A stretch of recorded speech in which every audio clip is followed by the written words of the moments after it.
അല്ലാഹു തആല പറഞ്ഞു, യാ അയ്യുഹന്നാസ്, അല്ലാഹുവിന്റെ റസൂലിന്റെ പ്രിയപ്പെട്ട കൂട്ടുകാരൻ സിദ്ദീഖുൽ അക്ബർ റളിയല്ലാഹു അൻഹു ജനങ്ങളോട് ഉപദേശിച്ചുകൊണ്ട് പറയുന്ന ഒരു വാക്കുണ്ട്. ജനങ്ങളെ, ഇസ്തഹയൂ മിനല്ലാഹി ഹഖൽ ഹയാ, നിങ്ങൾ അല്ലാഹുവിനോട് നാണിക്കേണ്ട വിധത്തിൽ നിങ്ങൾ നാണിക്കണേ. പടച്ച തമ്പുരാനോട് ലജ്ജിക്കേണ്ട വിധത്തിൽ നിങ്ങൾ ലജ്ജിക്കണേ. ഫവല്ലാഹില്ലദീ ലാ ഇലാഹ ഇല്ലാഹു, പാപങ്ങൾ മറച്ചു പിടിച്ച് ചെയ്യുന്നവർ ഈ വാക്കുകൾ കേൾക്കണം. തെറ്റുകൾ ആരും അറിയില്ലെന്ന് വിചാരിക്കുന്നവർ, മഹാനായ സിദ്ദീഖുൽ അക്ബർ സയ്യിദുസ് സിദ്ദീഖീൻ, അമ്പിയാക്കന്മാർ കഴിഞ്ഞാൽ പിന്നെ സ്വർഗത്തിലേക്ക് ആദ്യം കാലെടുത്ത് വെക്കുന്ന മഹാനാണ് അബൂബക്കർ സിദ്ദീഖ് റളിയല്ലാഹു അൻഹു. അമ്പിയാഇന്റെ ലിസ്റ്റ് കഴിഞ്ഞാൽ പ്രവാചകന്മാർ മുഴുവനും സ്വർഗത്തിൽ കടന്നാൽ പിന്നെ കടക്കാനുള്ള നബിയല്ലാത്ത ആദ്യം കടക്കുന്ന മഹാനായ സിദ്ദീഖുൽ അക്ബർ റളിയല്ലാഹു തആല അൻഹു ആണ്. ഹബീബായ നബി തങ്ങളുടെ സിദ്ദീഖീങ്ങളിൽ ഏറ്റവും വലിയ നേതാവ് സിദ്ദീഖ് റളിയല്ലാഹു അൻഹു. അവ്വലു സുംറ, സ്വർഗത്തിൽ ആദ്യം കടക്കുന്ന സംഘത്തിൽ സിദ്ദീഖ് റളിയല്ലാഹു അൻഹു ഉണ്ട്. മഹാൻ പറയുന്നു, ഫവല്ലാഹില്ലദീ ലാ ഇലാഹ ഇല്ലാഹു, അല്ലാഹുവിനെ തന്നെയാണ് സത്യം, ഞാൻ മലമൂത്ര വിസർജനത്തിന് വേണ്ടി പോകുന്നുണ്ട്. ഇന്നി ലഅദ്ഹബു ഇലൽ ഖലാഇ ലിഅഖ്ദിയ ഹാജതി ഫഅജ്അലു തൗബി അലാ വജ്ഹി ഹയാഅൻ മിനല്ലാഹ്. മലമൂത്ര വിസർജനത്തിന് അന്ന് ടോയ്ലറ്റ് ഇല്ല. ഇന്നത്തെ പോലെ ഡോറുള്ള മറയുള്ള ടോയ്ലറ്റുകളില്ല. രാത്രികാലങ്ങളിലെ അവർക്ക് മലമൂത്ര വിസർജനം ചെയ്യാൻ സ്വസ്ഥമായിട്ടിരിക്കാൻ കഴിയൂ.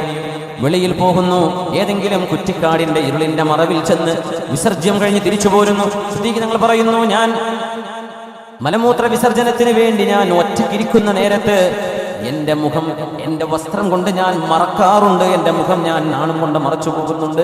ഹയാഅൻ മിനല്ലാഹ്, ഔറത്ത് കാട്ടിയിരിക്കുമ്പോൾ എൻ്റെ റബ്ബിൽ നിന്ന് നാണം കൊണ്ട് ഞാൻ എൻ്റെ മുഖം മറക്കാറുണ്ട്. സുബ്ഹാനല്ലാഹ്, മുഖം മറക്കാറുണ്ട്, നാണിച്ചിട്ട്, എൻ്റെ റബ്ബിനോട് നാണിച്ചിട്ട്. റളിയല്ലാഹു തആല അൻഹു, ഇതാണ് സിദ്ദീഖുൽ അക്ബർ റളിയല്ലാഹു അൻഹു. അതൊരു പക്ഷേ തെറ്റായത് കൊണ്ടാണോ? അല്ല, തെറ്റല്ലല്ലോ, മനുഷ്യന്റെ ജീവിതത്തിന്റെ ആവശ്യമല്ലേ. Answer in the call of nature എന്ന് പറയല്ലേ, പ്രകൃതിയുടെ വിളിക്കുത്തരം കൊടുക്കാൻ പറയലെന്നെ ജീവിതത്തിന്റെ അനിവാര്യതയാണ്. എന്നാലും ഔറത്ത് വെളിവാകുന്നത് ഒരു അനിവാര്യ ഘട്ടത്തിലാണ്. ആ സമയത്ത് പോലും എനിക്ക് നാണം തോന്നുന്നുണ്ട്. റബ്ബേ, അല്ലാഹുവേ, ഞാൻ ഔറത്ത് കാണിച്ചുകൊണ്ടാണല്ലോ ഇരിക്കുക, ആരും കണ്ടിട്ടല്ല, ആരും കാണാതെ ഒറ്റയ്ക്കിരിക്കുമ്പോ ഹയാഅൻ മിനല്ലാഹ്, അല്ലാഹുവിനോട് നാണം തോന്നിയിട്ട് ഞാൻ എൻ്റെ മുഖം മറച്ചു വെക്കാറുണ്ട് വസ്ത്രം കൊണ്ട് എന്ന് മഹാനായ സിദ്ദീഖ് റളിയല്ലാഹു അൻഹു പറഞ്ഞ് ജനങ്ങൾ ഉപദേശിക്കുന്നു, ഇസ്തഹയൂ മിനല്ലാഹി ഹഖൽ ഹയാ, നിങ്ങൾ അല്ലാഹുവിനോട് നാണിക്കേണ്ട വിധത്തിൽ നാണിക്കുന്നുണ്ടോ? തമ്പുരാൻ കാണുന്നുണ്ട്. ഞാൻ ചെയ്യുന്നതോ, ഞാൻ കണ്ടുകൊണ്ടിരിക്കുന്നതോ അല്ലാഹു എന്നെ കണ്ടുകൊണ്ടിരിക്കുന്നുണ്ട് എന്ന് നിങ്ങൾക്കൊരു നാണം തോന്നുന്നില്ലേ? ലജ്ജ തോന്നുന്നില്ലേ? ഈ സാരോപദേശം സിദ്ദീഖ് റളിയല്ലാഹു അൻഹുവിൻ്റെതാണ്. റസൂലുള്ളാഹി സ്വല്ലല്ലാഹു അലൈഹി വസല്ലം തങ്ങൾ പറയുമായിരുന്നു, ഇസ്തഹയൂ മിനല്ലാഹി ഹഖൽ ഹയാ, അല്ലാഹുവിനോട് നാണിക്കേണ്ട വിധത്തിൽ നിങ്ങൾ നാണിക്കണേ. എന്നിട്ട് ഹബീബായ തങ്ങൾ എന്താണ് നാണം എന്ന് വിശദീകരിച്ചു. വൽ ഇസ്തിഹയാഉ മിനല്ലാഹി ഹഖൽ ഹയാ, നബി തങ്ങളോട് ചോദ്യം വന്നു, നബിയെ, അല്ലാഹുവിനോട് നാണിക്കേണ്ട വിധത്തിൽ നാണിക്കണം എന്നതിന്റെ അർത്ഥം എന്താണ്? അൻ തഹ്ഫളർ റഅസ വമാ വആ, നിന്റെ തലയും നിന്റെ തലയിൽ ഉൾക്കൊള്ളുന്നതും അല്ലാഹുവിന് വേണ്ടി നീ സൂക്ഷിക്കലാണ്. ചിന്തകൾ നമുക്ക് വായിക്കാൻ പറ്റാത്ത ഒരുപാടുണ്ട്. പച്ചയായ നിരീശ്വരവാദവും ഭൗതികവാദവും യുക്തിവാദവും എഴുതിവിടുന്ന എത്ര ആളുകളുണ്ട്. അവർ വിചാരിക്കുന്നവർ എന്തോ ഒരു കാര്യമായ ലോകത്ത് ഇതുവരെ ആർക്കും തിരിയാത്തത്. ഈ ഭൗതികവാദവും യുക്തിവാദവും പ്രവാചകർ തങ്ങളുടെ കാലം മുതൽ ഇസ്ലാമിന്റെ ശത്രുക്കൾ പ്രവാചകനെ അംഗീകരിക്കാൻ മടിയുണ്ടായി. ജീവിതത്തിൽ താൻ ഇഷ്ടപ്പെടുന്നത് മുഴുവനും ആരുടെയും ഒരു ബന്ധനമില്ലാതെ എനിക്ക് സ്വാതന്ത്ര്യമായി തിന്മകളും നന്മകളും എന്തോ ആകട്ടെ എനിക്ക് ഇഷ്ടമുള്ളത് ചെയ്യണം എന്ന് വാശിയുള്ള ആളുകൾ അന്ന് മുതൽ പറഞ്ഞു തുടങ്ങിയതാണ് ഈ ഭൗതികവാദവും ഇതുപോലെയുള്ള യുക്തിവാദവും നിരീശ്വരവാദവും. ഇതൊക്കെ എഴുതിവിടുന്നത് നമുക്ക് വായിക്കാൻ പറ്റുമോ? അത് വായിച്ചു കഴിഞ്ഞാൽ തലയിലേക്ക് നമ്മൾ കൊണ്ടുപോകുന്നത് വളരെ ഡേഞ്ചറായ ആശയങ്ങളാണത്. പ്രവാചകന്മാരും അല്ലാഹുവിന്റെ അമ്പിയാക്കന്മാർ മുഅ്ജിസത്തുകളാൽ അല്ലാഹു മുഅയ്യദുകളാക്കി കൊടുത്തവരാണ്. പ്രവാചകന്മാർ അല്ലാഹു മനോഹരമായ അദൃശ്യ കഴിവുകളാൽ അല്ലാഹു ശക്തി നൽകിയവരാണ്. വിശുദ്ധ ഖുർആൻ ഹബീബിന്റെ മുഅ്ജിസത്തുകളിൽ ഏറ്റവും വലിയ മുഅ്ജിസത്തല്ലയോ? ഈ പ്രമാണങ്ങളെല്ലാം മുമ്പിലുണ്ടായിരിക്കെ ഒരു പ്രവാചകൻ പറയുന്നത് അല്ലാഹുവിന്റെ ന്യായ പ്രമാണമാണെന്ന് ബോധ്യപ്പെടാൻ എല്ലാവിധ സാഹചര്യങ്ങളും ഉണ്ടായിരിക്കെ ഇതൊന്നും ഞങ്ങൾ അംഗീകരിക്കില്ല എന്ന് പറഞ്ഞുവിടുന്ന ആളുകൾ എഴുതിവിടുന്നത് വെറുതെ നമ്മൾ വായിക്കുന്നത് പോലും എത്ര ഗൗരവമാണ്. നിങ്ങളുടെ തലയും നിങ്ങളുടെ ചിന്തയും നിങ്ങൾ അല്ലാഹുവിന് വേണ്ടി സമർപ്പിക്കുകയാണ് വേണ്ടത്. അത് നിങ്ങൾ അല്ലാഹുവിന് വേണ്ടി സൂക്ഷിക്കണം. അതാണ് അല്ലാഹുവിനോട് നാണിക്കുക എന്ന് പറഞ്ഞാൽ. നിങ്ങളുടെ വയറ് നിങ്ങൾ സൂക്ഷിക്കണേ, നിങ്ങളുടെ ജോലി ശ്രദ്ധിക്കണം. വമാ ഹവാ, ആ വയറിലേക്ക് പോകുന്നത് ഹറാമിന്റെ വരുമാനമാണോ ഹലാലിൻ്റെതാണോ എന്ന് ഉറപ്പുവരുത്തണം. പലിശയുമായി ബന്ധപ്പെടുന്ന വിഷയങ്ങളിൽ നമ്മുടെ ജീവിതത്തിലേക്ക് കടന്നു വരുന്ന വരുമാനങ്ങൾ പലിശയുമായി ബന്ധമുള്ളതാണെങ്കിൽ അതിൽ ജീവിതത്തിൽ ബർക്കത്തില്ല, നമ്മുടെ മക്കളിൽ അതിൻ്റെ നന്മയും സ്വലാഹും ഉണ്ടാവുകയില്ല. അതുകൊണ്ട്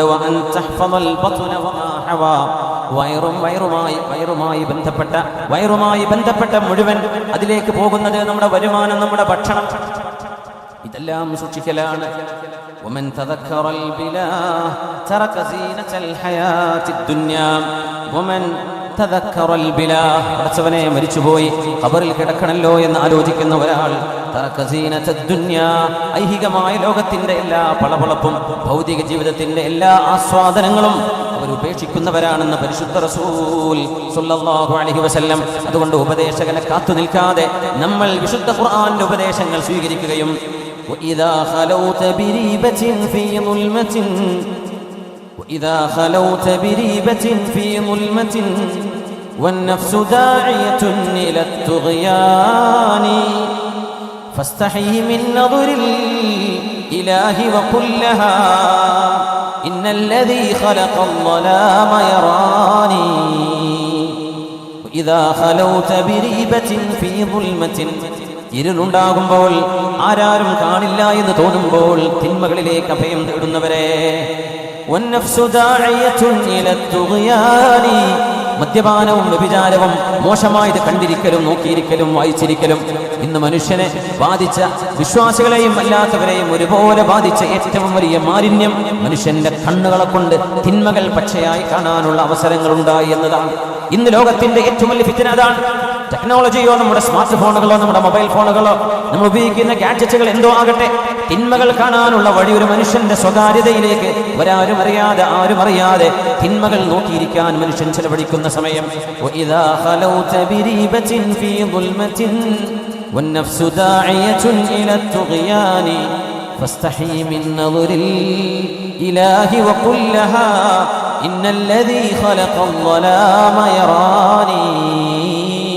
അതുകൊണ്ട് സ്വന്തം ശരീരം പറയും, നോക്കടാ അത് ഓണാക്ക്, അത് വീഡിയോ ഓൺ ചെയ്യ്, തിന്മകളിലേക്ക് നോക്ക് എന്ന് നമ്മളോട് നിരന്തരം നമ്മുടെ മനസ്സ് പറയുമ്പോൾ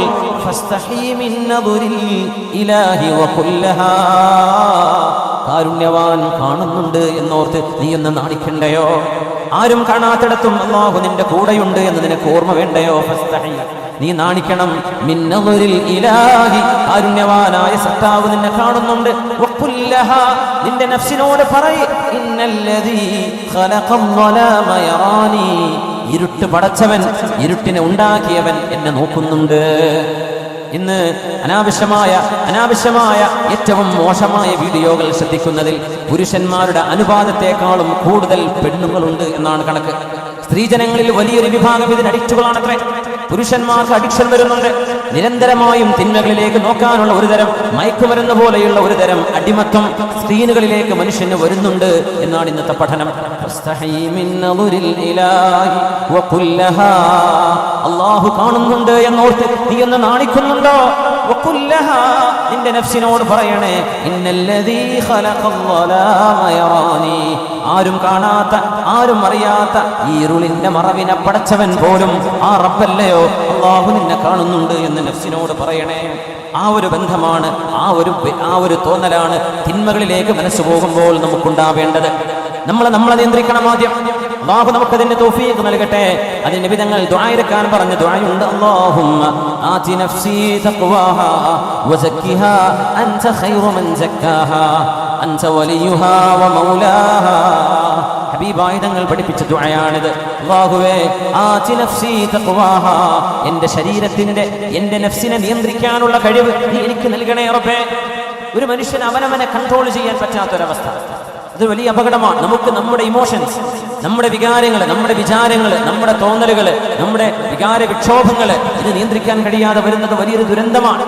അല്ലാഹുവിനോട് ചോദിച്ച് പ്രാർത്ഥിച്ച് പഠിക്കണം. ഈ ദുആ നമ്മൾ ശരിക്കും പഠിച്ചു വെക്കണം. അല്ലാഹുമ്മ റബ്ബേ ആതി നഫ്സി തഖ്വാഹാ, എൻ്റെ ശരീരത്തിന് ആവശ്യമായ ബോധവും തഖ്വയും നിന്നെക്കുറിച്ചുള്ള ഭയപ്പാടും നീ തന്നെ നൽകണേ റബ്ബേ.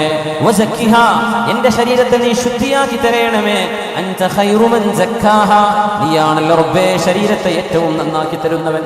അൻത വലിയുഹാ വമൗലാഹാ, എൻ്റെ ശരീരത്തിന്റെ ഉടമസ്ഥനും എൻ്റെ ശരീരത്തിന്റെ ഗാർഡിയൻ, എൻ്റെ ശരീരത്തിന്റെ രക്ഷിതാവ്, ഇതെല്ലാം നീയല്ലയോ റബ്ബേ, നീയല്ലയോ എൻ്റെ ഉടമസ്ഥൻ. അതുകൊണ്ട് നീ എന്നെ നന്നാക്കി തരണേ എന്ന് അള്ളാഹുവിനോട് നമ്മുടെ ഓരോ വിശ്വാസി ജനങ്ങളും ഓരോരുത്തരും ദുആ ചെയ്യണം. പ്രത്യേകിച്ച് നമ്മുടെ യുവാക്കളും യുവതികളും, ഏറ്റവും പ്രധാനമായി നമ്മുടെ ഉയർന്ന ക്ലാസ്സുകളിൽ പഠിക്കുന്ന വിദ്യാർത്ഥിനികളെ ഈ ദുആ പഠിച്ചു വെക്കണം. ഒന്ന് ചൊല്ലി നോക്കൂ, നമുക്ക് ഒരുമിച്ച് ചൊല്ലാം. അല്ലാഹുമ്മ ആതി നഫ്സി തഖ്വാഹാ വസക്കിഹാ അൻത ഖൈറു മൻ സക്കാഹാ അൻത വലിയുഹാ വമൗലാഹാ. ഒരുപക്ഷേ നമ്മൾ കേട്ടു പരിചയപ്പെട്ട പ്രാർത്ഥനയാകും ഇത്. എപ്പോഴും ഇടക്കിടക്ക് തിന്മകളിലേക്ക് ചിന്ത വരുമ്പോൾ ദുആ എടുക്കണം. റബ്ബേ എന്നെ നീ കാത്തുരക്ഷിക്കണമേ. ഒരു നേരത്തെ, ഒരു സെക്കൻഡ് നേരത്തെ നമ്മുടെ ചിന്തയിൽ വരുന്ന ഒരു ഭ്രമം മതിയാകും ജീവിതം തകരാൻ. ഒരു സെക്കൻഡ് നേരത്തെ നമ്മുടെ ശരീരത്തിന് തോന്നുന്ന ശഹ്വത്ത്, വൈകാരികമായ ഒരു ചിന്ത, ചുറ്റുപാടുകളെ സംബന്ധിച്ച് ബോധമില്ലാതെ, ശറഅനെ കുറിച്ച് ബോധമില്ലാതെ, അല്ലാഹുവിനെ കുറിച്ചും ഹബീബിനെ കുറിച്ചും ബോധമില്ലാതെ നമ്മൾ എടുക്കുന്ന ഒരു എടുത്തുചാട്ടമോ ഒരു വിവരക്കേടോ ജീവിതം മുഴുവൻ തകരാൻ അത് മതിയാകും. അല്ലാഹുവിനോട് കാവൽ ചോദിക്കണേ. അല്ലാഹുമ്മ ആതി നഫ്സി തഖ്വാഹാ വസക്കിഹാ അൻത ഖൈറു മൻ സക്കാഹാ അൻത വലിയുഹാ വമൗലാഹാ. മഹാനായ റബീഉ ഇബ്നു ഖുസൈം റളിയല്ലാഹു തആല കരഞ്ഞ് ശരീരമാസകലം മെലിഞ്ഞുണങ്ങിയിട്ട് മഹാൻ പറയുന്നു, വല്ലാഹി ഇൻഷാ അല്ലാഹു ലാ യസ്അലുനി റബ്ബി അന്നി വഖഅതു ബിഫാഹിശത്തിൻ അബദാ. അല്ലാഹുവിനോട് ദുആ ഇരക്കുകയാണ്. അല്ലാഹുവിന്റെ മുമ്പിൽ ശപഥം ചെയ്തു പറയുന്നു, റബീഉ റളിയല്ലാഹു അൻഹു, വല്ലാഹ്, അല്ലാഹുവിനെ തന്നെയാണ് സത്യം. ഈ വാക്ക് പോലെ നമുക്ക് ധൈര്യപ്പെട്ട് പറയാൻ കഴിയോ? ധൈര്യപ്പെട്ട് പറയാൻ കഴിയുമോ? വല്ലാഹി, അല്ലാഹുവിനെ തന്നെയാണ് സത്യം. ഇൻഷാ അല്ലാഹ്, ഇൻഷാ അല്ലാഹ് ലാ യസ്അലുനി റബ്ബി അന്നി വഖഅതു ബിഫാഹിശത്തിൻ അബദാ. എന്നോട് അല്ലാഹു ഒരിക്കലും എന്തുകൊണ്ട് റബീഅ നിങ്ങൾ ഒരു വ്യഭിചാരം ചെയ്തു എന്ന് എൻ്റെ റബ്ബനോട് ചോദിക്കുന്ന അവസ്ഥ ഉണ്ടാവരുത്. കണ്ണുകൾക്ക് വ്യഭിചാരമുണ്ടെന്നും കാതുകൾക്ക് വ്യഭിചാരമുണ്ടെന്നും നാവിന് വ്യഭിചാരമുണ്ടെന്നും കൈകൾക്കും കാലിനും വ്യഭിചാരമുണ്ടെന്നും മഹാനായ റസൂലുള്ളാഹി സ്വല്ലല്ലാഹു അലൈഹി വസല്ലം മോശമായി കിളിപ്പെടുത്തുന്ന കഥകൾ എഴുതിവിടുന്നത്, ടൈപ്പ് ചെയ്യുന്നത്, വാട്സപ്പിൽ വിടുന്നത്, ഫേസ്ബുക്കിലൂടെ അപ്ലോഡ് ചെയ്യുന്നത്, മോശപ്പെട്ട മനുഷ്യനെ വികാരപ്പെടുത്തുന്ന, മനുഷ്യനെ തിന്മയിലേക്ക് കൊണ്ടുപോകുന്ന പൈങ്കിളി കഥകൾ എഴുതിവിടുന്ന ആളുകളുടെ വിരൽ തുമ്പുകൾ ചെയ്യുന്നത് ഒരു വ്യഭിചാരമാണ്. അത് വായിക്കുന്നവന്റെ കണ്ണ് ചെയ്യുന്നത് വ്യഭിചാരമാണ്. അത് കേൾക്കുന്നത് വ്യഭിചാരമാണ്. അത്തരം വിഷയങ്ങൾ അറിയാനും ആസ്വദിക്കാനും നടന്നു പോകുന്നത് കാലുകൊണ്ട് ചെയ്യുന്ന വ്യഭിചാരമാണ്. അത് മനുഷ്യന്റെ ജനനേന്ദ്രിയം ഒന്നുകിൽ ശരിവെക്കും, അല്ലെങ്കിൽ അതിനെ എതിർക്കും. ശരിവെച്ചാൽ അതിനർത്ഥം അവൻ ശരിയായ തിന്മയിൽ ചെന്ന് പതിക്കുന്നു. മഅദല്ലാഹ്. അതുകൊണ്ട് ഈ രണ്ട് കവിതകളുടെ ആശയം വളരെ വലുതാണ്. നമ്മൾ ഒറ്റക്കിരിക്കുമ്പോഴോ ആരാരും അറിയില്ലെന്ന് തോന്നുമ്പോഴോ നമ്മുടെ ഖൽബിന്റെ ഉള്ളിൽ പറയണേ, എന്നെ അല്ലാഹു കണ്ടുകൊണ്ടിരിക്കുകയാണ്. വഇദാ ഖലൗത ബിരീബത്തിൻ ഫീ ദുൽമത്തിൻ വഇദാ ഖലൗത ബിരീബത്തിൻ ഫീ ദുൽമത്തിൻ والنفس داعية إلى الطغيان فاستحي من نظر الإله وقل لها إن الذي خلق الظلام يراني. അല്ലാഹു നമുക്ക് ആ ബോധം നൽകട്ടെ. നമുക്ക് നമ്മെ നിയന്ത്രിക്കാനുള്ള കഴിവ്. നാളെ ഖബറിൽ പോയി കിടക്കുമ്പോൾ വേണ്ടില്ലായിരുന്നുവെന്ന് പശ്ചാത്തപിക്കുന്ന, നമ്മളെ തെറി പറയുന്ന, നമ്മളെ ശപിച്ചു കളയുന്ന ജീവിതത്തിൽ വരുന്ന അബദ്ധങ്ങൾ ഉണ്ടാവരുതേ. നാളെ മഹ്ശറയിലേക്ക് നമ്മുടെ കിതാബ് നൽകപ്പെടുമ്പോൾ, യാ അബ്ദി, എന്റെ ദാസനെ, അൽ വലമക ഹഫളതി, നിന്റെ കർമ്മങ്ങൾ എഴുതി വെക്കാൻ ഞാൻ നിശ്ചയിച്ച എന്റെ മലക്കുകൾ, എന്റെ ഉദ്യോഗസ്ഥന്മാർ നിന്നോട് അതിക്രമം ചെയ്തിട്ടുണ്ടോ? നീ ചെയ്യാത്തത് നീ ചെയ്തുവെന്ന് നിന്റെ പേരിൽ എഴുതി വെച്ചതാണോ? എന്റെ മലക്കുകളോട് നിനക്ക് വല്ല അന്യായം തോന്നുന്നുണ്ടോ? നീ ചെയ്യാത്തത് അവർ ചെയ്തു എന്ന് പറയുകയും നീ ചെയ്ത നന്മകളെ അവർ എഴുതാതിരിക്കുകയും ചെയ്തിട്ടുണ്ടോ എന്ന് അല്ലാഹു ചോദിക്കുന്ന നേരത്ത്, യാ വൈലതാ യാ ലൈതനി ലം അത്തഖിദ് ഫുലാനൻ ഖലീലാ എന്ന് നാശമേ, എന്റെ നാശമേ എന്ന് വിളിച്ചു പറയുന്ന ഒരു ഗതികേട് അല്ലാഹു നമ്മൾ ആർക്കും വരുത്താതെ റബ്ബ് തആല അല്ലാഹു നമ്മെ കാത്തുരക്ഷിക്കട്ടെ. ഇമാമുനാ ബുഖാരി റഹ്മത്തുള്ളാഹി അലൈഹി സ്വഹീഹ് എഴുതി വെച്ച മഹാനവറുകൾ പറഞ്ഞു, വല്ലാഹി മാ കദബതു കദിബതൻ, ഞാൻ എൻ്റെ ജീവിതത്തിൽ ഒരു നുണ പോലും പറഞ്ഞിട്ടില്ല. വലഖതബതു മുസ്ലിമാ, ഒരു മുസ്ലിമിനെ പോലും ഞാൻ ഗീബത്ത് പറഞ്ഞിട്ടില്ല.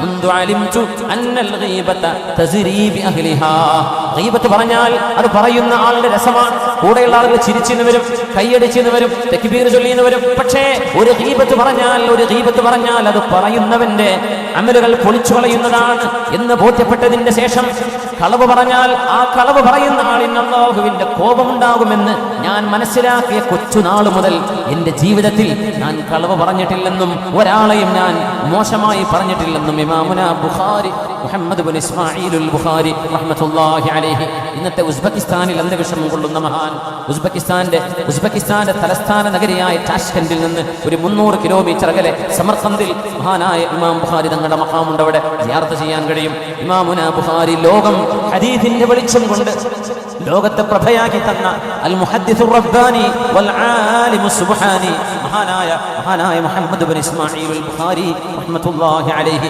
മാ കദബതു കിദ്ബതൻ, ഒരു നുണ പോലും ഞാൻ ജീവിതത്തിൽ പറഞ്ഞിട്ടില്ല. നുണ മോശമാണെന്നും അത് തെറ്റാണെന്നും ഞാൻ മനസ്സിലാക്കിയ നാൾ മുതൽ ഞാനൊരു നുണയും പറഞ്ഞിട്ടില്ല എന്ന് പറയണമെങ്കിൽ ഇതൊരു ധൈര്യമാണ്. നമുക്കത് പറയാൻ കഴിയോ? വലഖതബതു മുസ്ലിമൻ, ഒരു മുസ്ലിമായ മനുഷ്യനെയും ഞാൻ ഗീബത്തും പറഞ്ഞില്ല.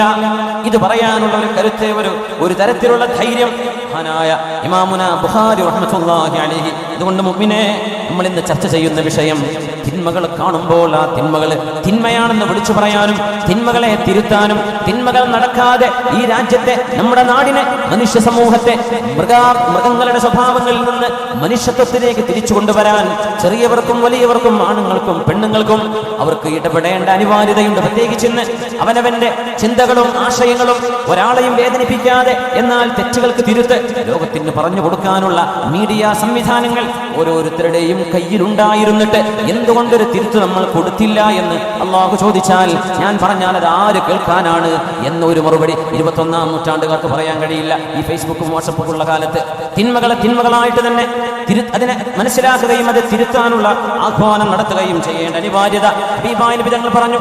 മുൻ സമുദായങ്ങൾ നശിപ്പിക്കപ്പെട്ടു പോയവരുണ്ട്.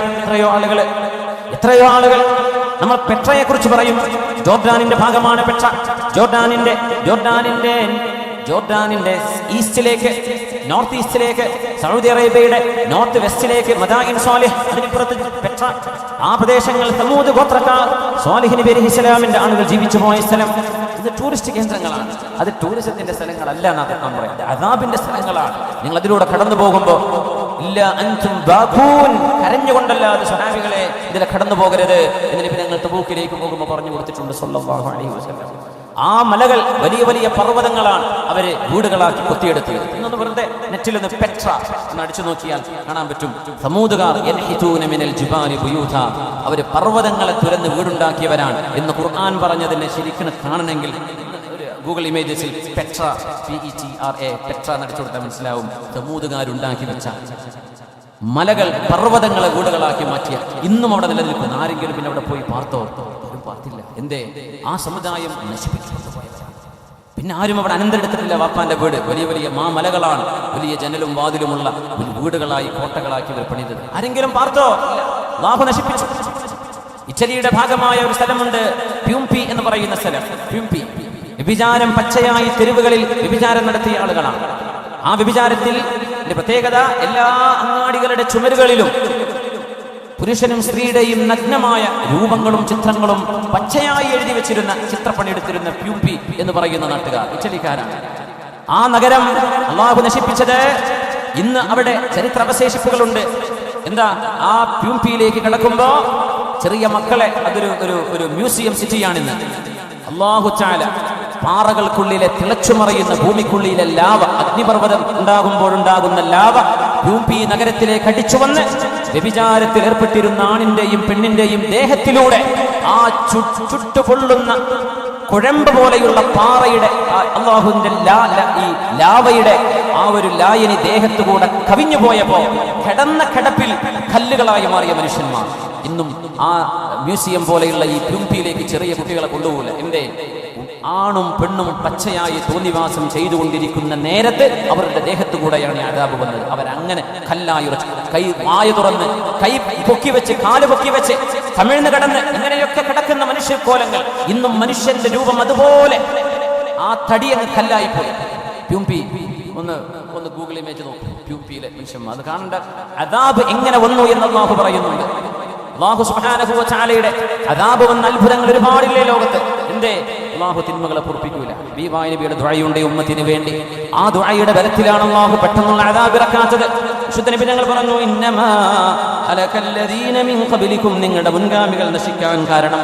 അബൂ ദാവൂദ് റഹ്മഹുല്ലാഹ് സുനനിൽ കൊണ്ടുവന്ന ഹദീസ്, നിങ്ങളുടെ മുൻഗാമികൾ അല്ലാഹു നശിപ്പിച്ചത് അന്നർ റജുല കാന യൻഹർ റജുല, ഒരു മനുഷ്യൻ തന്റെ കൂട്ടുകാരൻ തിന്മ ചെയ്യുമ്പോൾ നീ അത് ചെയ്യല്ലേ എന്ന് പറയും.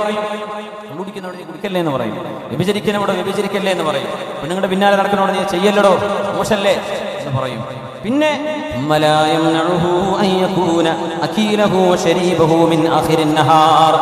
രാവിലെ തന്റെ കൂട്ടുകാരൻ തെറ്റ് ചെയ്യുമ്പോ അവനോട് പറയും, ചെയ്യല്ലടോ നീ എന്താണ് ഈ കാണിക്കുന്നത് എന്ന് പറഞ്ഞിട്ട് ആ തെറ്റ് ചെയ്യുന്ന അതേ ആളിന്റെ കൂടെ വൈകുന്നേരം ആകുമ്പോൾ പറയും, ഭക്ഷണം കഴിക്കാൻ പോവല്ലേ, എവിടെ പോകണം, ഇടക്കിടക്ക് പോവാ, നിലമ്പൂരിലേക്ക് പോവാ, കോഴിക്കോട്ടേക്ക് പോവാ. എന്നിട്ട് ഈ ആ തെറ്റ് ചെയ്തവൻ അവനോടായി വരുന്ന രാവിലെ പറഞ്ഞത് നീ ചെയ്ത് തെറ്റാണത് ചെയ്യല്ലേ എന്ന് പറഞ്ഞ അവന്റെ കൂടെ ആ തെറ്റിഷ്ടപ്പെടുന്നവനോട് കൂടെ തന്നെ പോയി ഭക്ഷണം കഴിക്കുകയും കൂടെ ഇരുന്ന് വെള്ളം കുടിക്കുകയും ചെയ്യും. ശരീബഹു മിൻ ആഖിരിൻ നഹാർ, തിന്മ ചെയ്യുന്ന ആളുകളോട് വെറുപ്പില്ലാതിരിക്കുക. ഒരു വിഷയം ഗൗരവത്തിൽ നമ്മൾ മനസ്സിലാക്കണം.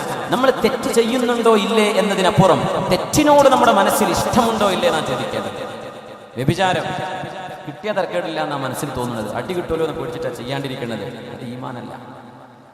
അത് ഈമാനല്ല. തിന്മകളോട് വെറുപ്പ് വേണമെന്നാണ്. ആ വെറുപ്പ് നമ്മുടെ കൽബിലുണ്ടോ?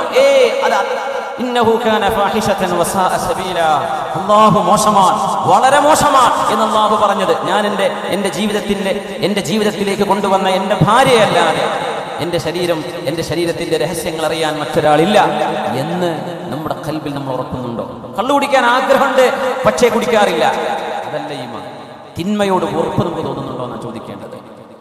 നമുക്ക് തിന്മയോട് വെറുപ്പുണ്ടോ? ഈമാനിന്റെ പ്രത്യേകത അതാണ്. അല്ലാഹുമ്മ ഹബ്ബിബ് ഇലൈനൽ ഈമാൻ വസയ്യിൻഹു ഫീ ഖുലൂബിനാ വകർരിഹ് ഇലൈനൽ കുഫ്റ വൽ ഫുസൂഖ വൽ അസ്യാൻ വഉലൈക ഹുമുർ റാഷിദൂൻ. ഒരു പ്രാർത്ഥന, ഖുർആനിന്റെ ആയത്തിൽ നിന്നുണ്ടാക്കിയ പ്രാർത്ഥന. അല്ലാഹു തആല ഉലൈക ഒരു വിഭാഗത്തെ കുറിച്ച് ഹബ്ബബ ഇലൈഹിമുൽ ഈമാൻ, അല്ലാഹു അവർക്ക് ഈമാനിനെ മഹ്ബൂബാക്കി കൊടുത്തു. വിശ്വാസം, അല്ലാഹുവിലുള്ള വിശ്വാസം, പരലോകത്തേക്ക് റബ്ബിനെ കാണാൻ പോകണം, നാളെ വിചാരണയുണ്ട്, നാളെ ഖബറിന്റെ ഉള്ളിൽ ശിക്ഷയുണ്ട്, രക്ഷയുണ്ട്, നാളെ സിറാത്തുണ്ട്, മീസാനുണ്ട്, ഹിസാബുണ്ട്, സ്വർഗ്ഗമുണ്ട്, നരകമുണ്ട്, അല്ലാഹുവിനെ കാണുന്ന ഒരു ലിഖാ ഉണ്ട് എന്ന് വിശ്വസിക്കുന്ന ആ വിശ്വാസം ഖൽബിലേക്ക് ഇഷ്ടപ്പെടുകയും വസയ്യനഹു ഫീ ഖുലൂബിഹിം, അവരുടെ ഖൽബിൽ അല്ലാഹു വിശ്വാസം മനോഹരമാക്കി കൊടുക്കുകയും ചെയ്തു. അവരിൽ അല്ലാഹു നമ്മെ പെടുത്തി തരട്ടെ. വകറഹ ഇലൈഹിമുൽ കുഫ്റ വൽ ഫുസൂഖ വൽ അസ്യാൻ, പാപം ചെയ്യുന്നതും തോന്നിവാസം ചെയ്യുന്നതും അവിശ്വാസവും നിരീശ്വരവാദവും പറയുന്നതും പ്രവർത്തിക്കുന്നതും ചിന്തിക്കുന്നതും അവരുടെ ഖൽബിലേക്ക് അല്ലാഹു ഉറപ്പാക്കി കൊടുത്തു. റബ്ബിനോട് നമ്മൾ അത് ചോദിച്ചു വാങ്ങണം. അല്ലാഹുമ്മ ഹബ്ബിബ് ഇലൈനൽ ഈമാൻ വസയ്യിൻഹു ഫീ ഖുലൂബിനാ വകർരിഹ് ഇലൈനൽ കുഫ്റ വൽ ഫുസൂഖ വൽ അസ്യാൻ. തിന്മകളോട് വെറുപ്പുണ്ടാവലാണ് ഈമാനിന്റെ അടയാളം. ഇപ്പൊ ലോട്ടറി അടിച്ചാൽ അടിക്കാത്തോട് കുഴപ്പമില്ല, അടിച്ചു കഴിഞ്ഞാൽ ഞാൻ ഏതെങ്കിലും മൂലയിൽ നിന്ന് മസല ഉണ്ടാക്കിയിട്ട് അത് ഹലാലാക്കും എന്നാണ് കൽബിന്റെ ഉള്ളിലുള്ളതെങ്കിൽ ഈമാനില്ല. കിട്ടാത്തോണ്ട് അടിച്ചു കിട്ടിയോക്കണ്ടേ, എന്തെങ്കിലും മസല ഉണ്ടാക്കിയിട്ട് ആ കാശ് ഇങ്ങോട്ട് കയ്യിലാക്കും. ഇതാണ് നമ്മുടെ ഉള്ളിലിരിപ്പെങ്കിൽ അതല്ല ഈമാൻ. കള്ളുടിയന്മാരെ കാണുമ്പോഴേ ടേസ്റ്റ് എന്താണെന്ന് അറിയാൻ പൂതി ഉണ്ടായിരുന്നു, നടക്കൂലല്ലോ. ആ പൂതി വരാൻ പാടില്ല. വ്യഭിചാരം പറയണ്ടോ, ഞാൻ ചാടിച്ചു എന്നെ കൊണ്ട് പറ്റിയിട്ടില്ലല്ലോ എന്നാ തോന്നുന്നതെങ്കിൽ പറയണോ ഈമാനില്ല. വെറുപ്പ്, തിന്മയോട് വെറുപ്പ് വരണം, അതാണ് ഈമാൻ. നമുക്ക് വരുന്നുണ്ടോ എന്ന വിഷയം. തിന്മയോട് വെറുപ്പ് എന്ത് മുമ്പ് കൊണ്ടുവന്ന് വെച്ചാലും ഞാൻ തോന്നില്ല. മഹാനായ അബ്ദുല്ലാഹി ഇബ്നു ഹുദാഫത്ത് സഹ്മി റളിയല്ലാഹു അൻഹു, ഉമറുൽ ഫാറൂഖ് റളിയല്ലാഹു അൻഹുവിന്റെ കാലത്തെ ഫാറൂഖ് റളിയല്ലാഹു അൻഹു മദീനക്കാരോട് മുഴുവൻ, ആ മഹാനുഭാവൻ റോമിൽ നിന്ന് വരുമ്പോൾ മദീനക്കാരോട് മുഴുവൻ വിളംബരം ചെയ്തു. മദീനക്കാർ മദീനയുടെ ഗേറ്റിലേക്ക് വന്നു നിൽക്കണം. അത് നഗരങ്ങൾക്ക് ഗേറ്റ് ഉണ്ടാവും, കരുളായിക്ക് ഒരു ഗേറ്റ് ഉണ്ടാവും, നിലമ്പൂർക്ക് ഒരു ഗേറ്റ് ഉണ്ടാവും, എടക്കരക്ക് ഒരു ഗേറ്റ് ഉണ്ടാവും. ആ ഗേറ്റ് നമുക്ക് കടക്കാൻ പറ്റും എന്ന പോലെ. നമുക്ക് നമ്മുടെ നാട്ടിൽ ഗേറ്റൊന്നും ഉണ്ടായിട്ടില്ല. പക്ഷെ അറബ് രാജ്യങ്ങളിൽ ഇപ്പോൾ സമർക്കന്ദിലും ബുഖാറയിലും ഇന്ന് പോയാൽ കാണാൻ പറ്റും പഴയ കാലത്തെ അവരുടെ കോട്ടയുടെ മതിലുകൾ. ഒരു നഗരത്തിന് ഭിത്തിയുണ്ടാവും. മദീനക്കന്ന് ഭിത്തിയുണ്ട്. മദീനയുടെ ഭിത്തികളിലേക്ക് പുരുഷന്മാർ മുഴുവനും ഇറങ്ങിച്ചെല്ലണം. എന്നിട്ട് അബ്ദുല്ലാഹി ഇബ്നു ഹുദാഫത്തു സഹമി വരുമ്പോൾ ആ മഹാനുഭാവന്റെ നെറ്റിയിൽ മദീനക്കാർ മുഴുവനും ഉമ്മ വെക്കണം, ചുംബിക്കണം, ആ മഹാന്റെ നെറ്റിയിൽ മുത്തണം എന്ന് ഫാറൂഖ് റളിയല്ലാഹു അൻഹു ഉത്തരവിട്ട സ്വഹാബിയാണ് അബ്ദുല്ലാഹി ഇബ്നു ഹുദാഫത്തു സഹമിയെ. കാരണം എന്നറിയോ? എന്തിനാണ് മദീനക്കാർ മുഴുവൻ ആ മഹാനെ ചെന്ന് സ്വീകരിക്കണം? കാരണമുണ്ട്. റോമക്കാരുമായി നടന്നൊരു യുദ്ധത്തിൽ ഒരുപാട് മുസ്ലിമീങ്ങളെ അവര് ബന്ദികളാക്കി പിടിച്ചപ്പോ അബ്ദുല്ലാഹി ഇബ്നു ഹുദാഫത്തു സഹമി റളിയല്ലാഹു അൻഹുവിനെ പിന്തിരിപ്പിക്കാൻ ഏറ്റവും ഈമാനുള്ള ഒരാളെ, മുസ്ലിമീങ്ങളിൽപ്പെട്ട ഒരാളെ കൊണ്ടുപോയി എന്ന റോമൻ എംപറർ ഉത്തരവിട്ടപ്പോ അന്ന് പിടിച്ചു കൊണ്ടുപോകപ്പെട്ടത് ഈ സ്വഹാബിയാണ് അബ്ദുല്ലാഹി ഇബ്നു ഹുദാഫത്തു സഹമി റളിയല്ലാഹു അൻഹു. രാജാവ് ചോദിച്ചു, ഇസ്ലാം വിട്ട് ഇങ്ങോട്ട് ക്രിസ്ത്യാനി മതത്തിലേക്ക് വാ. ഞാൻ വരില്ല, നിനക്ക് എന്റെ അധികാരത്തിന്റെ പകുതി ഞാൻ തരാം. എന്റെ അധികാരത്തിന്റെ പകുതി, പഞ്ചായത്തിന്റെ പകുതിയല്ലേ കൊടുക്കുന്നത്? റോമൻ എംപയർ എന്ന് പറഞ്ഞാൽ ഇന്നത്തെ യൂറോപ്പ് മുതൽ തുർക്കി മുതൽ ഇറാഖ് വരെ ജോർഡാനിലൂടെ കടന്നു പോകുന്ന പ്രവിശാലമായ ലോകത്തിന്റെ പകുതി. ഒരു വീട് വെച്ചേരാന്ന് പറഞ്ഞാൽ ഞാൻ ക്രിസ്ത്യാനി ഏത് മതച്ചായിക്കോളെ, എനിക്കൊരു വീട് കിട്ടിയാൽ മതി. അതാണ് മനുഷ്യന്മാരുടെ ഈമാന്റെ അവസ്ഥ. പാല് പാക്കറ്റ് കിട്ടിയാൽ ഞാൻ പോന്നോളാം, എന്റെ കിഡ്നി ചികിത്സക്ക് പൈസ കിട്ടിയാൽ ആരാധന ഓരോ മതത്തിലേക്ക് ഞാൻ പോരാം എന്ന് പറയുന്ന ഒരു ഈമാനിന്റെ ദുർബലത ഈ മഹാന്റെ സംഭവമായി നമ്മൾ തുലനം ചെയ്യും. എന്റെ രാജ്യത്തിന്റെ പകുതി തരാം, ഞാൻ വരില്ല. ഇസ്ലാം ഉപേക്ഷിക്കുന്നില്ലെങ്കിൽ നിന്നെ കൊല്ലുന്നു. എന്നെ പിടിച്ചിട്ട് ഒരു കുരിശിൽ തറച്ചു. രാജാ പറഞ്ഞു അമ്പയ്യ, പക്ഷെ ദേഹത്ത് കൊള്ളരുത്, പേടിപ്പിച്ചാൽ മതി. അദ്ദേഹം കൂളായിട്ട് കിടന്നു.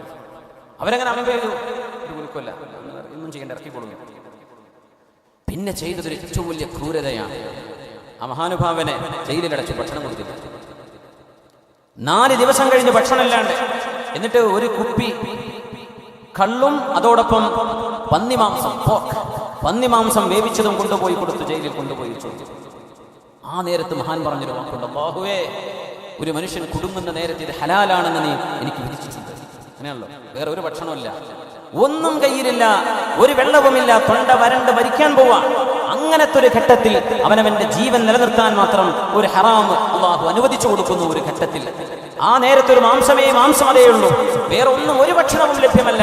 ആ ഒരു പന്നിമാംസം കഴിച്ചില്ലെങ്കിൽ അവൻ ജീവൻ അപകടത്തിലാണ്, അവൻ മരിച്ചു പോകും. അങ്ങനത്തെ ഒരു ഘട്ടത്തിൽ അത് അനുമതി ഇല്ലാമോ തുരിർത്തും എന്ന് ഖുർആൻ പറഞ്ഞതിന്റെ അർത്ഥം അതാണ്. നിങ്ങൾക്കൊരു നിർബന്ധമായ ഒരു സാഹചര്യം. യൂറോപ്പിലേക്കൊക്കെ യാത്ര പോകുമ്പോൾ എത്രയോ ആളുകൾ ഷെങ്കൻ വിസ എടുത്ത് പോകും. ഫ്രാൻസും ജർമ്മനിയും ഇറ്റലിയും സ്വിറ്റ്സർലൻഡും ഒക്കെ കണ്ടുപോരാം. അവിടുത്തെ മീറ്റ് ഹലാൽ മീറ്റ് ആവണമെന്നില്ല, അവിടുത്തെ ചിക്കൻ ഹലാൽ ചിക്കൻ അല്ല. വേറെ നിർവാഹമല്ലല്ലോ എന്ന് പറയുക, വേറെ നിർവാഹം വെജിറ്റേറിയൻ കൂടെ, സീ ഫുഡ് കഴിച്ചൂടെ? അതിനെപ്പറ്റിയല്ലേ ഈ പറഞ്ഞത്. ജീവൻ അബ്ദുല്ലാഹി ഇബ്നു ഹുദാഫത്തു സഹമി ജയിലിലാണ്, കൊണ്ടുപോയി കൊടുത്തു. മഹാൻ ആ ഭക്ഷണത്തോട് രാജാവ് പരീക്ഷിക്കുകയായിരുന്നു ഈമാന്റെ അളവ്. നമ്മളിപ്പോൾ ആലോചിക്കണം, പിന്നെ എന്താ നമ്മളെ ഈമാനും നമ്മളും തമ്മിലുള്ള അവസ്ഥ എന്താ? ആ മഹാനൊരു വാക്ക് പറഞ്ഞവരുടെ മുമ്പിൽ, അല്ലാഹുവേ, ജീവിതത്തോട് മല്ലടിക്കുന്ന, മരണം മുന്നിൽ കാണുന്ന ഒരു മനുഷ്യന് ദാഹാർത്തനായവന്റെ മുമ്പിൽ നീ ഹറാമായ വെള്ളവും ഹറാമായ മദ്യവും നീ ഹലാൽ പോലെ അനുവദിക്കുന്നുണ്ട് എന്ന് എനിക്കറിയാം റബ്ബേ. ഈ മാംസം എനിക്കിപ്പോൾ കഴിക്കൽ ഹലാലാണെന്ന് എനിക്കറിയാം. 4 ദിവസമായി ഞാൻ പട്ടിണിയിലാണ്. പക്ഷേ അല്ലാഹുവേ, ഈ മാംസവും നീ ഹറാമാക്കിയത് എന്നെ കൊണ്ട് കഴിപ്പിക്കുന്നത് കണ്ട്, ഞാൻ കഴിക്കുന്നത് കണ്ട് എന്റെ മതത്തിന്റെ വിശ്വാസങ്ങളോട് പിന്മാറി എന്ന് എന്നെ താറടിച്ചു കാണിക്കാൻ, അവർ സന്തോഷിക്കാൻ ചെയ്യുന്ന ഈ പരിപാടിക്ക് ഞാൻ കൂട്ടുനിൽക്കില്ല റബ്ബേ. ഞാൻ ഇങ്ങനെ മരിച്ചാലും അവരിങ്ങനെ ഇത് കണ്ട് സന്തോഷിക്കരുത്, ഞാൻ അവരെ സന്തോഷിപ്പിക്കാൻ അനുവദിക്കില്ല, ഞാനത് തൊടുന്നില്ല റബ്ബേ എന്ന് പറഞ്ഞ് അത് തൊടാതെ പോയ അബ്ദുല്ലാഹി ഇബ്നു ഹുദാഫത്തു സഹമി രാജാവ് കൊണ്ടുവന്ന് പുറത്തിറക്കി. 6-7 സഹാബിമാരെ ഒരു വലിയൊരു ചെമ്പിൽ തിളച്ച എണ്ണയിൽ ജീവനോട് കൊണ്ടുപോയിട്ടിട്ടുണ്ട്. നമ്മളൊക്കെ റോഹിംഗ്യൻ മുസ്ലിമീങ്ങളോട് ചെയ്യുന്ന അലാപ് കാണുമ്പോൾ മനസ്സൊക്കെ പടച്ചു പോകും. നമുക്ക് ഉറക്കം വരൂല, ആഴ്ചകളോളം ഭക്ഷണം കഴിക്കാൻ കഴിയില്ല റബ്ബേ. പാവ മനുഷ്യരോട് കാണിക്കുന്ന ക്രൂരത കണ്ടോ? സ്വഹാബികൾ അതിലേറെ സഹിച്ചു. 6-7 സ്വഹാബിമാരെ തിളച്ച എണ്ണ തിളപ്പിച്ചിട്ട് ജീവനോടെ പിടിച്ചു വെക്കപ്പെട്ട സ്വഹാബി പറഞ്ഞു, അബ്ദുല്ലാ, നീ പിന്മാറിയില്ലെങ്കിൽ നിന്നെ ഇതാണ് ഞങ്ങൾ ചെയ്യാൻ പോകുന്നത്. അദ്ദേഹം കരഞ്ഞു. എന്തിനാ കരച്ചിലെന്ന് ചോദിച്ചു. ഞാൻ കരയുന്നത്, എനിക്കൊരു ശരീരമല്ലേ ഉള്ളൂ, ഇതൊന്ന് നിങ്ങൾ ഇട്ട് കഴിഞ്ഞാൽ എന്റെ തടി തീർന്നില്ലേ? എനിക്ക് ഇങ്ങനെ ഒരു 1000 ശരീരം ഉണ്ടായിരുന്നെങ്കിൽ ഞാൻ കൊതിച്ചു പോവുകയാ. ഒന്നല്ലേ ഉള്ളൂ, ആ സങ്കടത്തോടാണ് ഞാൻ കരയുന്നത്. ഇത് കണ്ടപ്പോഴാണ് രാജാവിന് ബോധ്യപ്പെട്ടത്, ഇസ്ലാം, ഇവർ മുസ്ലിം ആകുന്നത് പൈസക്ക് വേണ്ടിയല്ല. ഇവർ ഇസ്ലാം സ്വീകരിച്ചത് സത്യം, ധർമ്മം, യുക്തിബദ്ധമായ ഒരു വിശ്വാസ പ്രമാണം, ഇത് ലോകത്ത് ഇത് മാത്രമുള്ളൂ എന്ന് ബോധ്യപ്പെട്ടതിന്റെ പേരിലാണ്. ആ ഒരു വിശ്വാസത്തിന്റെ പ്രതീകമായ അബ്ദുല്ലാഹ് ഇബ്നു ഹുദാഫത്ത് സഹമിയെ ഒന്നും ചെയ്യാതെ ശിക്ഷിക്കാതെ ഇയാൾ വെറുതെ വിടാൻ പോവുകയാണ് രാജാവ്. ഈ മനുഷ്യന്റെ ഈമാനിന്റെ ഘനം കണ്ടിട്ട് നമുക്ക് അങ്ങനത്തെ ഒരു ചെറിയൊരു ഘട്ടം വന്നാൽ നമ്മൾ കീഴടങ്ങി കൊടുക്കൂലേ? നേരം രാജാവ് പറഞ്ഞു, അബ്ദുള്ള, അവസാനത്തെ ഒരു ചോദ്യം, നീ എന്റെ നെറ്റിയിലൊന്ന് ഉമ്മ വെക്കുമോ? നെറ്റിയിൽ ഉമ്മ വെക്കെന്ന് പറഞ്ഞാൽ ഞാൻ താഴെയാണ്, നിങ്ങൾ മീതയാണ്, ഞാൻ നിങ്ങളെ ബഹുമാനിച്ചു, ഞാൻ ഒന്നുമല്ല എന്നൊരു സമ്മതിപ്പിക്കലാണ്. അദ്ദേഹം പറഞ്ഞു, ഞാൻ ചെയ്യാം, പക്ഷേ ഒരു കണ്ടീഷൻ ഉണ്ട്.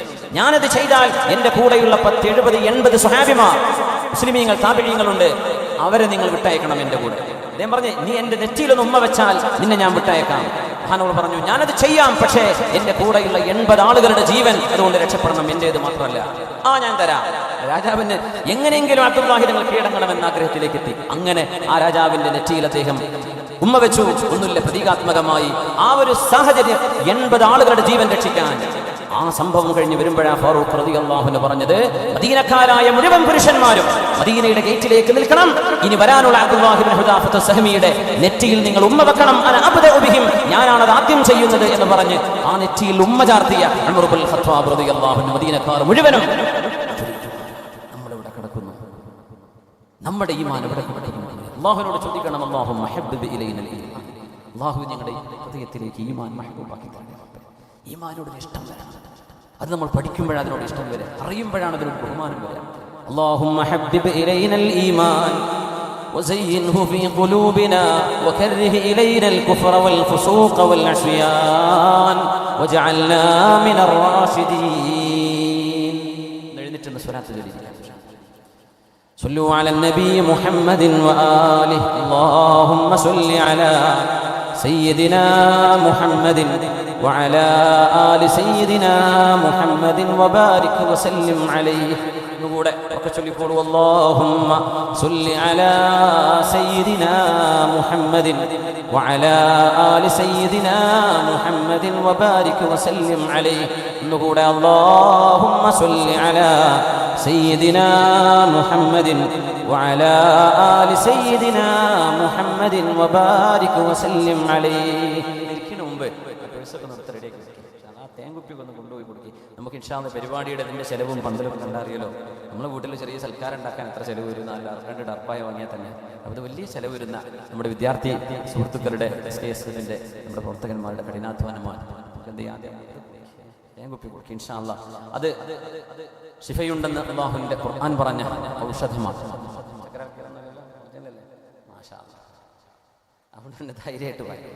ഇസ്ഖിഹി അസല, വയറുവേദന വന്ന സ്വഹാബിയോട് നിമിതങ്ങൾ ജ്യേഷ്ഠന് വയറുവേദന നബിയെ തേൻ കൊടുക്കുന്നു. തേൻ കുടിച്ചിട്ട് വയറുവേദന കൂടി. പിന്നാലെ നബിയെ വയറുവേദന കൂടി, ഒന്നുകൂടി കൊടുക്കുന്നു. ഇസ്ഖിഹി അസല. രണ്ടാമതും എപ്പോഴും പറഞ്ഞു, നബിയെ കുടിച്ച ശേഷം വീണ്ടും വയറുവേദന കൂടിയിരിക്കുകയാണ്. ഇസ്ഖിഹി അസല സ്വദഖല്ലാഹു വഖദബ ബത്നു അഖീഖ്. അല്ലാഹ് പറഞ്ഞത് സത്യമാണ്, നിന്റെ ജ്യേഷ്ഠന്റെ വയറാണെന്ന് നുണ പറഞ്ഞത്. കൊടുക്ക് തേന്, അത് തന്നെയാണ് അതിന്റെ ഔഷധം എന്ന് പറഞ്ഞു. മൂന്നാമതും കൊടുത്തു, അതിൽ സുഖമായി. സ്വഹീഹായ ഹദീസ്. ഇൻഷാ അല്ലാഹ് അല്ലാഹു ശിഫ നൽകട്ടെ. ബിസ്മില്ലാ. എല്ലാവർക്കും കൂടെ വാങ്ങിക്കാൻ എല്ലാവർക്കും തികയോ? ഉള്ളവരെന്തെയും നല്ലൊരു സംഖ്യ കൊടുക്കാം. ഒരു 500 കുറയാത്തൊക്കെ കൊടുത്താൽ നമുക്ക് ഏകദേശം നമ്മുടെ ചെലവിലേക്കൊക്കെ കിട്ടുമെന്നും പറയാൻ പറ്റൂലല്ലേ? ഉണ്ടാവോ? ഒന്ന് ഞാൻ അടുത്ത് ബാക്കി എന്ത് ചെയ്യാം, എല്ലാവരും വാങ്ങിക്കും. ബിസ്മില്ലാ. നമ്മൾ അരിക്കോട്ട് ഇങ്ങനെ തേൻ കൊടുത്തിട്ട് ഞാൻ വിളിച്ചു നോക്കിയപ്പോൾ തേൻ്റെ കാര്യം മുതലായിട്ടില്ല. ഓരോരുത്തർ 50-10 കൊടുത്തിട്ട് വാങ്ങി തേൻ കിട്ടി. തെരുവിലാൻ പറയാൻ വയ്യല്ലോ സംഘാടകർക്ക്. അപ്പം അങ്ങനെ ആയിപ്പോയി. ഒരു വാങ്ങിയതന്നെ പിന്നെ കടായിപ്പോയി. അപ്പം അങ്ങനെ ആയിപ്പോകരുതേ. എല്ലാവരും ഒന്ന് സഹകരിക്കണേ. നിങ്ങളൊന്നും പിന്നെ ഇങ്ങനെ കിട്ടി പോകണമെന്നില്ല. ഇവിടെ എന്ത് ചെയ്യുക, അള്ളാൻ്റെ ഹദറത്തിലേക്ക് എത്തിയ സ്ഥലം